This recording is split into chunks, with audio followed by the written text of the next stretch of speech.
নমস্কাৰ বন্ধু বান্ধৱীসকল, পুনৰ মই নতুন এটা ভিডিঅ'লৈ স্বাগতম জনাইছোঁ। ইয়াৰ আগৰ ভিডিঅ'টোত মই আপোনালোকক কেনেদৰে ৰেজিষ্ট্ৰেশ্যন কৰিব পাৰি তাৰ ওপৰত বনালোঁ। এতিয়া মই পিছৰ পাৰ্টটো আপোনালোকক দেখাই আছোঁ।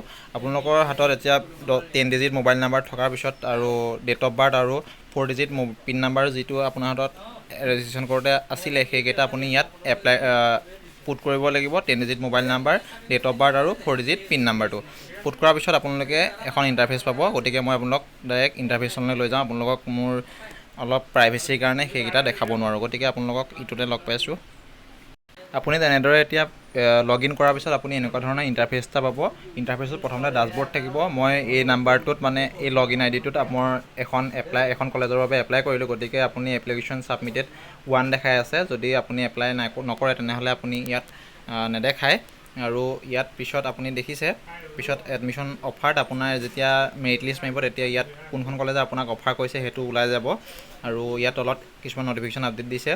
হাই priority, you can apply in maximum 5 institution. আপুনি 5খন কলেজৰ বাবে বা 5খন ইনষ্টিটিউশ্যনৰ কাৰণে আপুনি এপ্লাই কৰিব পাৰে।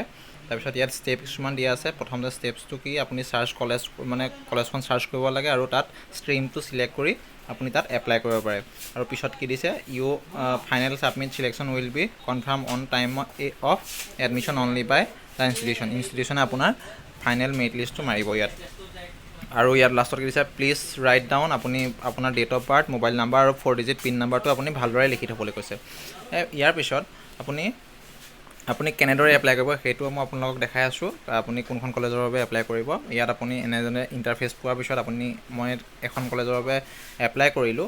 আপুনি বেলেগখন কলেজৰ বাবে কেনেদৰে এপ্লাই কৰিব, আপুনি প্ৰথমতে ইয়াত ছেকেণ্ড অপশ্যনটো কলেজেছ, মানে কলেজৰ কাৰণে আপুনি কলেজ ইয়াত ছেকেণ্ড হেৰিটোত ক্লিক কৰিব। ক্লিক কৰাৰ পিছত আপুনি ইয়াত দেখিছে চাৰ্চ বাৰ এটা পাইছে। চাৰ্চ বাৰত আপুনি কি কৰিব, আপোনাৰ নিজৰ এৰিয়াটো, অৰ্থাৎ মোৰ এতিয়া ঘৰ দেৰগাঁৱত, মই দেৰগাঁৱৰ মাৰি দিলোঁ। দেৰগাঁও মৰাৰ পিছত আপুনি চাব পাৰে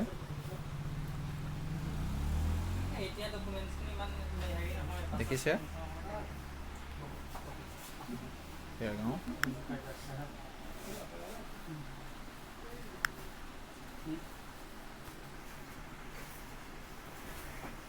দেখিছে DKD college Dergaon girls higher secondary school.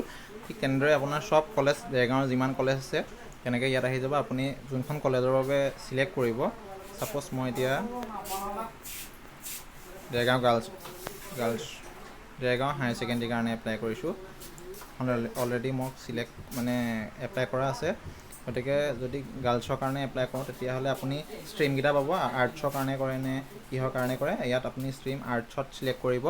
আপুনি ইয়াত এনেদৰে দেখি যাব। যদি এতিয়া এনেকৈ আৰ্টছৰ ষ্ট্ৰীমটো ওলোৱাৰ পিছত আপুনি এপ্লাই ইন আৰ্ট ষ্ট্ৰীম, আপুনি এপ্লাই ইন আৰ্ট ষ্ট্ৰীমত ক্লিক কৰি দিব আৰু আপুনি ধুনীয়াকৈ তাত গৈ পেলাই এপ্লাই কৰিব পাৰিব। তাত আপুনি ছাবজেক্টকেইটা আপোনাৰ ছিলেক্ট কৰি ল'ব। 6টা ছাবজেক্ট ছিলেক্ট কৰাৰ পিছত আপুনি এপ্লাই কৰিব পাৰি যাব। আৰু তাৰপিছত এপ্লাই কৰাৰ পিছত আপোনাৰ এপ্লিকেশ্যনৰ ফৰ্মখন আহি যাব। এপ্লিকেশ্যন ফৰ্মখন আপুনি ডাউনলোড কৰি ল'ব আৰু এনেদৰে ডাউনলোড ৰিচিপ্টটো আপুনি ডাউনলোড কৰি ল'ব। ডাউনলোড ৰিচিপ্টটো ডাউনলোড কৰাৰ পিছত আপোনালোকে এইটো প্ৰিণ্ট আউট উলিয়াই ল'ব।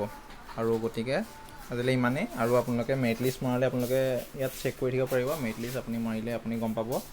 মেৰিট লিষ্ট মাৰিলে আপোনাক কোনখন কলেজে আপোনাৰ মেৰিট লিষ্টত নাম দিছে, আপোনালোকে এই মোবাইল নাম্বাৰ আৰু ডেট অফ বাৰ্থ আৰু পিন নাম্বাৰটো মাৰি পেলাই আপোনালোকৰ আইডিটো লগ ইন কৰি আপোনালোকে চেক কৰিব পাৰে। গতিকে আজিলৈ ইমানেই, ধন্যবাদ।